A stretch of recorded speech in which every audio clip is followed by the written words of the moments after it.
how to hide Instagram following and followers list. So what you want to do is go to your Instagram, go to your profile at the bottom right hand corner, and then go to the three lines at the top right corner.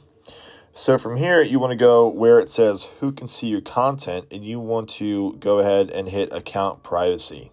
So from this point, all you need to do is go ahead and check this on, and this is going to switch your account to a private account. And as you can see, only your followers will be able to see your photos and videos.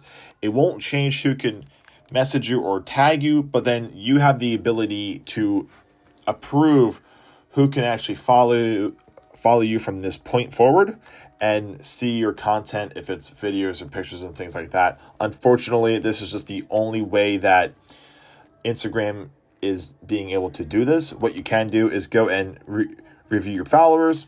You can go through and follow these people back, or just go ahead and make some tough choices and hit the X at the far right side. So what you can do is go ahead and hit the X, and you can remove that follower, and they will not be able to see your posts and things like that. And you just hit remove, and that's it.